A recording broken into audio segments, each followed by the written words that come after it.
Nagbabalik ang PTV Balita ngayon.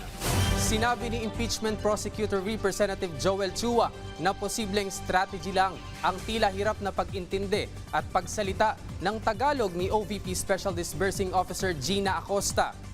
Si Representative Chua ang mismong chairperson ng House Committee on Good Government and Public Accountability, kung saan nauna nang sumalang bilang witness si Acosta. Kinumpirma ni Chua na nakakaintindi at diretsyong nakakapagsalita ng wikang Filipino at Ingles si Acosta nang tumistigo siya sa nasabing pagdinig sa komite.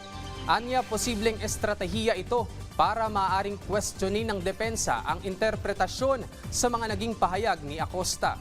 Matatanda ang sinita ni Senator Judge Erwin Tulfo kahapon ang tila hirap na pagsasalita at pag-intindi ng Tagalog ni Acosta.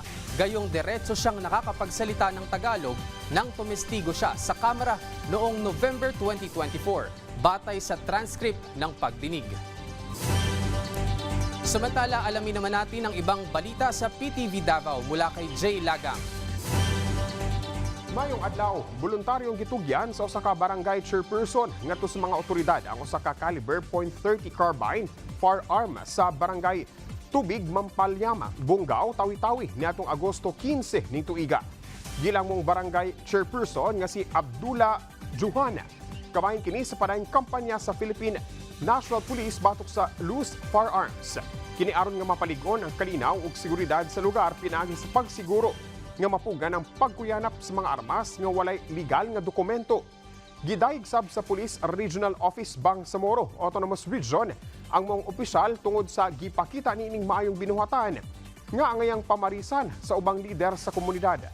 Parayon sa bang panawagan sa PNP sa mga nanag-iya ug mga armas nga walay rehistro nga voluntaryo kining isurrender sa mga otoridad. Nagmalampuson ang casket-making training sa Office of the Provincial Social Welfare and Development Office sa South Cotabato alang sa mga kanhi rebelde nga miyembro sa Bagong Buhay, Bagong Pag-asa Rebel Returnees People's Organization netong Agosto 13 ning tuiga. Kabahin kini sa padayon nga pagduso sa sustainable livelihood ug paghanyag ug kapasidad sa mga friends rescued sa lugar.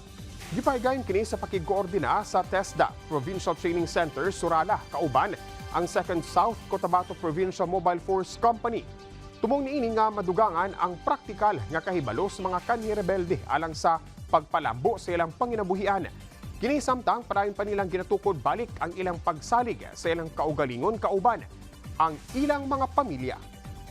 Ug mo kato ang mga nagunang balita dinhi sa PTV Davao. Ako si Jay Lagang para sa Bayan, mayong adlaw. Daghang salamat, Jay Lagang. At yan ang mga balita sa oras na ito. Para sa iba pang updates, i-follow at i-like kami sa aming social media sites sa @PTVPH. Ako si JM Thompson para sa Bayan.